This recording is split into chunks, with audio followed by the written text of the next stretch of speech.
Segundo livro de Samuel, capítulo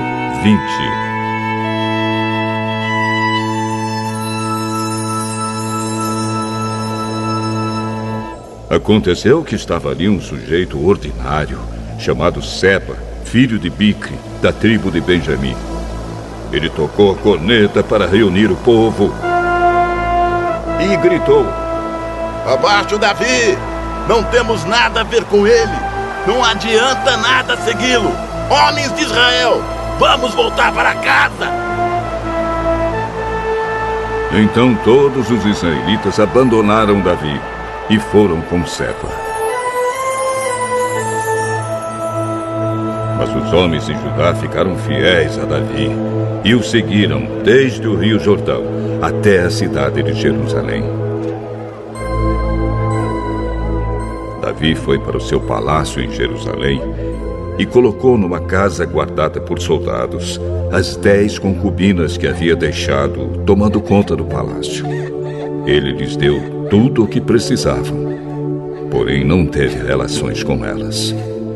E elas foram obrigadas a ficar dentro de casa o resto da vida, vivendo como viúvas.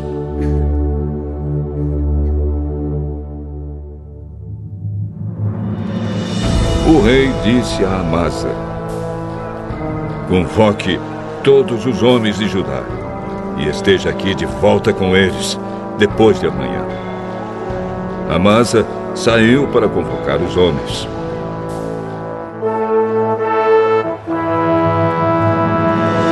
Porém, não voltou no dia que o rei havia marcado. Então Davi disse a Abisai: Seba vai nos dar mais trabalho do que Absalão. Pegue os meus homens e vá atrás dele. Senão, ele poderá tomar algumas cidades cercadas de muralhas e escapar de nós. Então os homens de Joabe, os queretitas e os peretitas e os soldados mais valentes seguiram Abisai. Eles saíram de Jerusalém para perseguir Seba. Quando chegaram à Pedra Grande, na cidade de Gibeão, Amasa encontrou-se com eles. Joabe estava vestido com roupa de guerra e tinha uma espada na bainha, que levava pendurada no cinto. Quando ele avançou, a espada caiu. Então Joabe disse a Amasa: Como vai, meu amigo? E pegou na barba de Amasa com a mão direita para beijá-lo. Amasa não reparou que Joabe tinha uma espada na outra mão. Então Joabe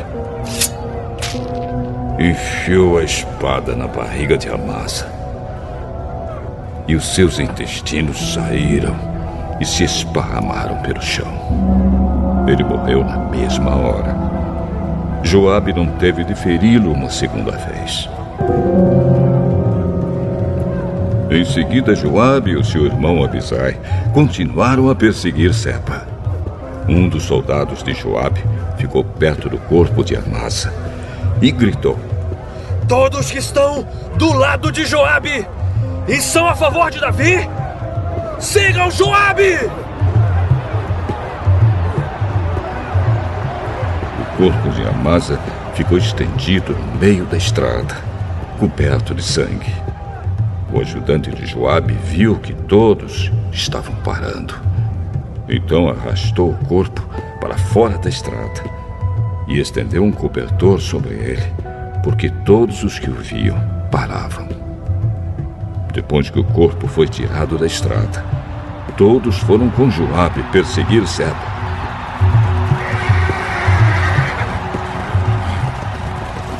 Seba atravessou as terras de todas as tribos de Israel e foi parar na cidade de Abel-Bet-Maacá. Todas as pessoas do grupo de famílias de Bicri se reuniram e foram com ele para dentro da cidade. Os soldados de Joabe chegaram e cercaram a cidade. Eles construíram rampas de terra encostadas nas muralhas e também começaram a cavar debaixo da muralha para fazê-la cair. Havia na cidade uma mulher muito esperta. Ela gritou do muro: Escutem! Escutem! Digam a Joabe para vir aqui, que eu quero falar com ele. Joabe foi e ela perguntou: Você é Joabe?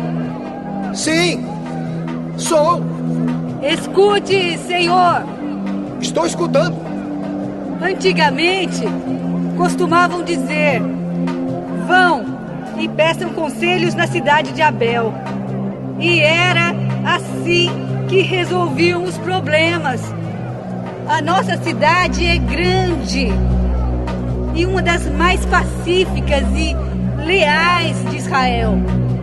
Por que você está tentando destruí-la? Você quer arrasar o que pertence a Deus, o Senhor? Nunca! Eu nunca destruirei nem arrasarei a sua cidade. O nosso plano não é esse. Um homem da região montanhosa de Efraim, chamado Seba, filho de Bicri, começou uma revolta contra Davi, o nosso rei. Entreguem só esse homem e eu irei embora. Nós jogaremos a cabeça dele por cima da muralha para você.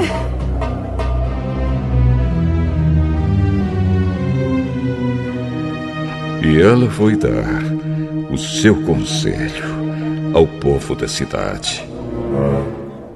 E eles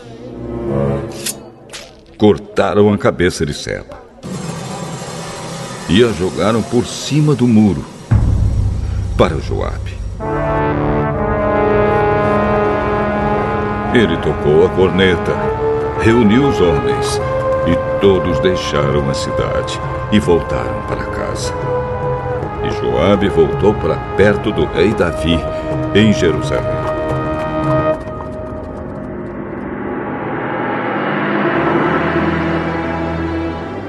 Joabe era o comandante do exército de Israel.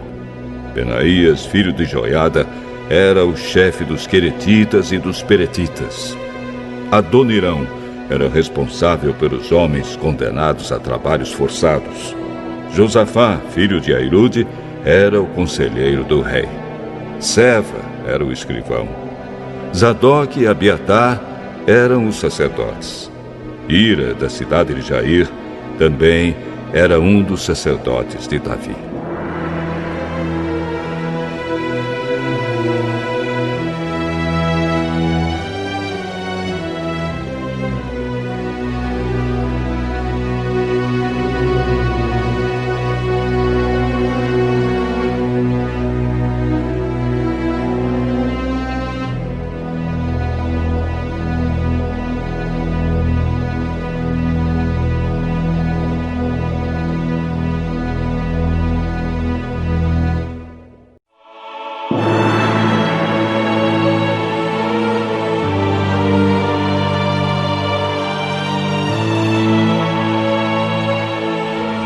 O segundo livro de Samuel,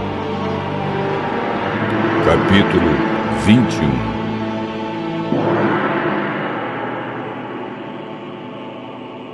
Durante o reinado de Davi, houve uma grande fome, que durou 3 anos seguidos. Por isso Davi consultou a Deus, o Senhor, e ele respondeu: Saul e a sua família são culpados de assassinato. Ele matou o povo de Gibeão.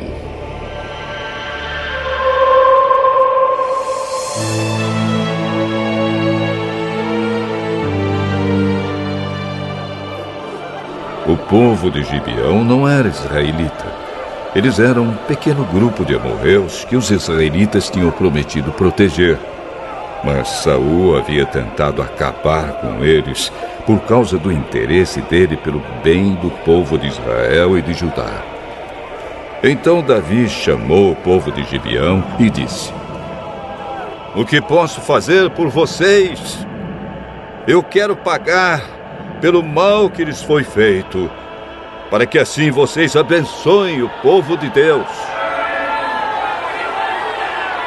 A nossa questão com Saul e a sua família não pode ser resolvida com ouro nem com prata. E também não queremos matar nenhum israelita. Então, o que é que querem que eu faça por vocês? Saul quis nos destruir para que não sobrasse nenhum de nós em nenhum lugar de Israel. Entregue-nos então 7 homens descendentes dele, e nós os enforcaremos diante de Deus, o Senhor, em Gibeá, a cidade onde nasceu Saul, o rei escolhido pelo Senhor. Eu entregarei. Mas por causa do juramento que ele e Jonatas tinham feito um ao outro, o rei não deixou que fosse morto Mefibosete, que era filho de Jonatas e neto de Saul. Porém, pegou Armone e Mefibosete, os 2 filhos que Rispa, filha de Aías, tinha tido de Saul. Pegou também os 5 filhos que Merabe, filha de Saul, tinha tido de Adriel, filho de Barzilai, da cidade de Meolá. E Davi entregou os 7 ao povo de Gibeão, e eles os enforcaram no monte diante do Senhor. E todos os 7 morreram juntos. Isso aconteceu no fim da primavera, no começo da colheita da cevada. Então Rispa, concubina de Saul, pegou um pano grosseiro e com ele fez um abrigo sobre uma rocha. E ficou ali desde o começo da colheita até o dia em que as chuvas do outono caíram sobre os 7 corpos. E não deixou que as aves se aproximassem deles de dia, nem os animais selvagens de noite.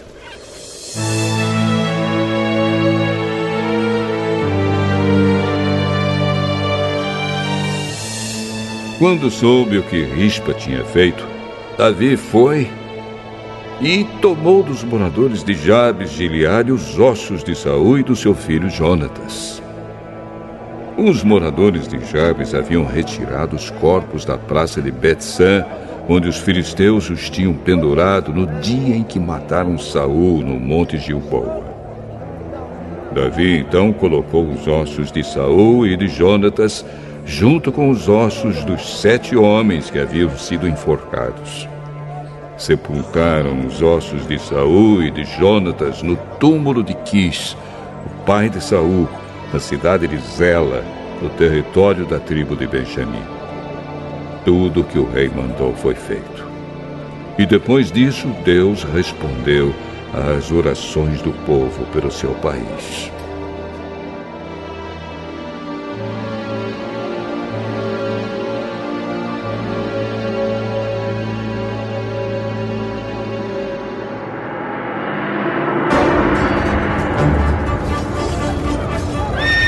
Houve outra guerra entre os filisteus e Israel. Davi e os seus soldados foram e lutaram contra os filisteus. Durante a batalha, Davi ficou muito cansado. Um gigante chamado Isbi-Benob tinha uma lança de bronze que pesava mais ou menos 5 quilos e estava usando uma espada nova. Ele pensou que podia matar Davi. Mas Abisai, cuja mãe era Zeruia, socorreu Davi, atacou o filisteu e o matou. Então os soldados de Davi fizeram a promessa de nunca mais deixar que Davi saísse com eles para a guerra. Eles disseram: O Senhor é a esperança de Israel, e nós não queremos perdê-lo.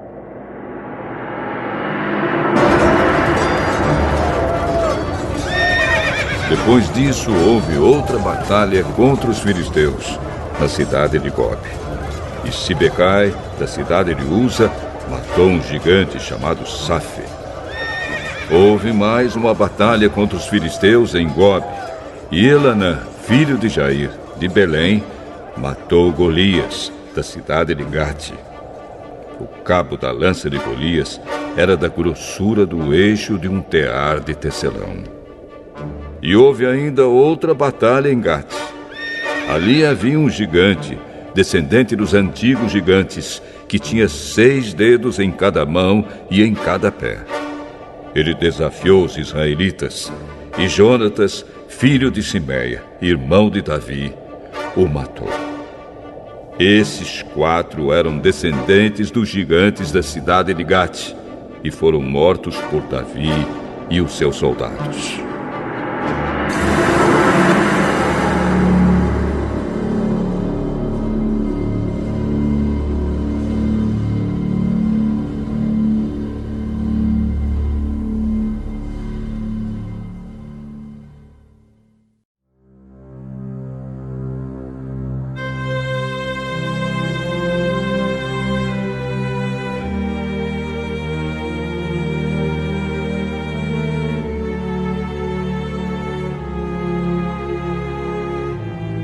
Primeira carta de Paulo a Timóteo, capítulo 1.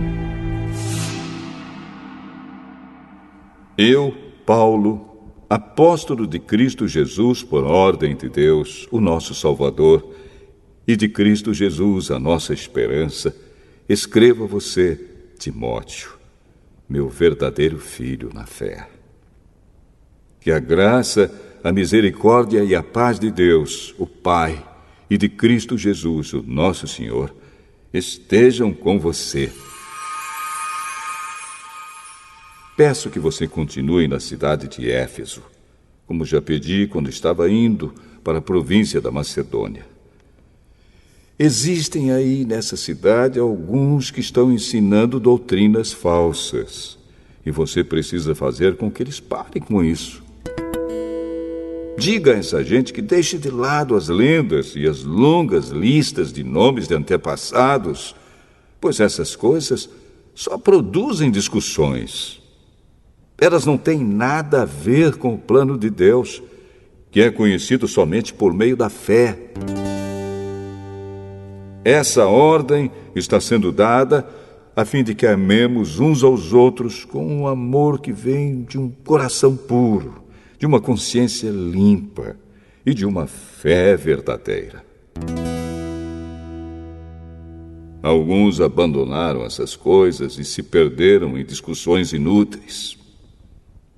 Eles querem ser mestres da lei de Deus, mas não entendem nem o que eles mesmos dizem, nem aquilo que falam com tanta certeza. Sabemos que a lei de Deus é boa se for usada como se deve. Devemos lembrar, é claro, que as leis são feitas não para as pessoas corretas, mas para os marginais e os criminosos, os ateus e os que praticam o mal, e para os que não respeitam a Deus nem a religião. São feitas também para os que matam seus pais e para outros assassinos. E para os imorais, os homossexuais, os sequestradores, os mentirosos, os que dão falso testemunho, e para os que fazem qualquer outra coisa que é contra o verdadeiro ensinamento. Esse ensinamento se encontra no Evangelho que Deus me encarregou de anunciar, isto é, na boa notícia que vem do Deus bendito e glorioso. Agradeço a Cristo Jesus, o nosso Senhor, que me tem dado forças para cumprir a minha missão. Eu lhe agradeço porque Ele achou que eu era merecedor e porque me escolheu para servi-lo. Ele fez isso apesar de eu ter dito blasfêmias contra Ele no passado e de eu ter perseguido e insultado. Mas Deus teve misericórdia de mim, pois eu não tinha fé e por isso não sabia o que estava fazendo. E o nosso Senhor derramou a sua imensa graça sobre mim e me deu a fé e o amor que temos por estarmos unidos com Cristo Jesus. O ensinamento verdadeiro e que deve ser crido e aceito de todo o coração é este: Cristo Jesus veio ao mundo para salvar os pecadores, dos quais eu sou o pior. Mas foi por esse mesmo motivo que Deus teve misericórdia de mim, para que Cristo Jesus pudesse mostrar toda a sua paciência comigo. E isso ficará como exemplo para todos os que, no futuro, vão crer nele e receber a vida eterna. Ao Rei eterno, imortal e invisível, o único Deus, a ele sejam dadas a honra e a glória para todo sempre. Amém. Timóteo, meu filho, eu entrego essa ordem a você. Ela está de acordo com as palavras da profecia ditas há muito tempo a respeito de você. Que essas palavras sejam as suas armas para que você possa combater bem. Conserve a sua fé e mantenha sua consciência limpa. Algumas pessoas não têm escutado a sua própria consciência, e isso tem causado a destruição da sua fé. Entre elas estão Himeneu e Alexandre, que eu já entreguei a Satanás para que aprendessem a não blasfemar mais.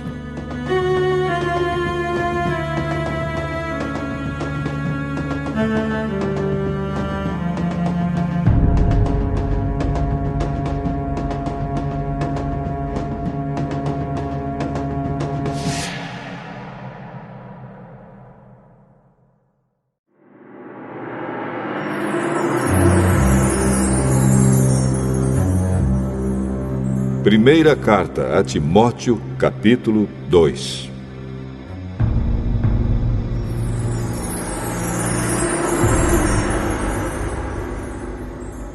Em primeiro lugar, peço que se façam orações, pedidos, súplicas e ações de graças a Deus em favor de todas as pessoas.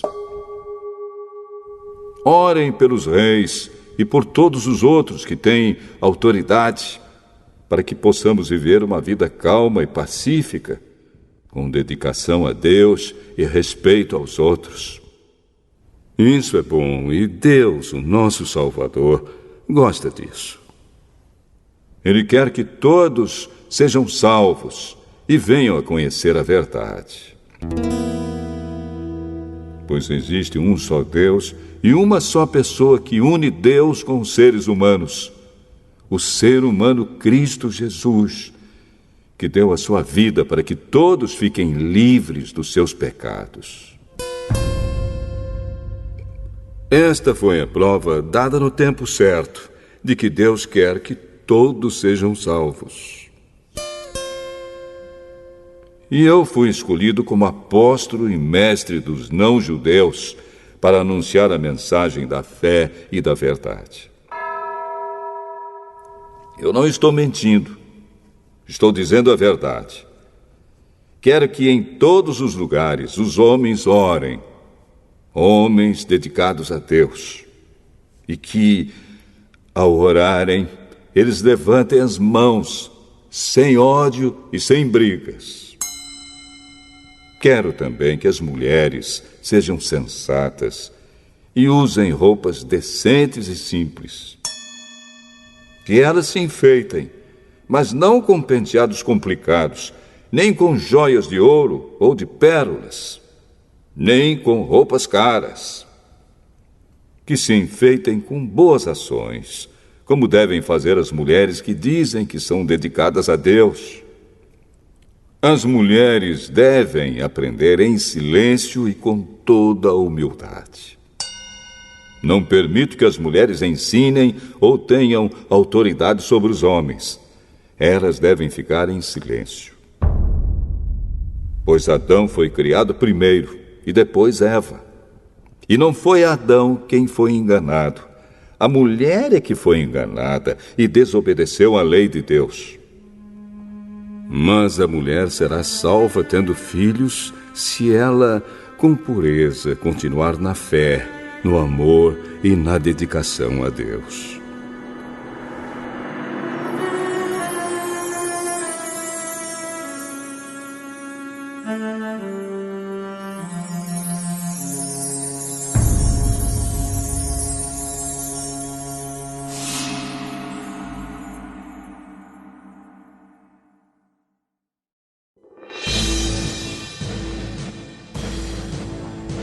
Salmo 146.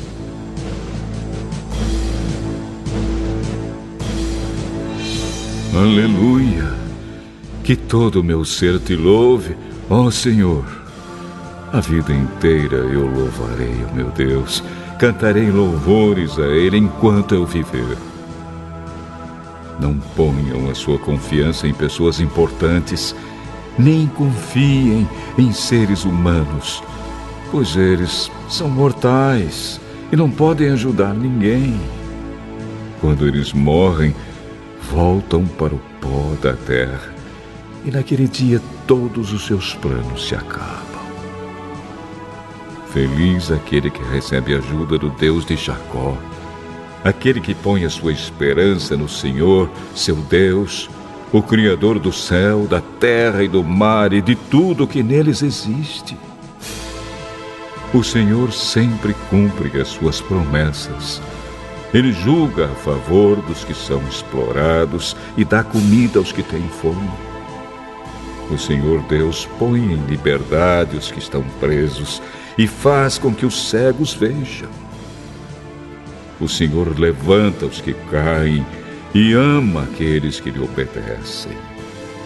O Senhor protege os estrangeiros que moram em nossa terra.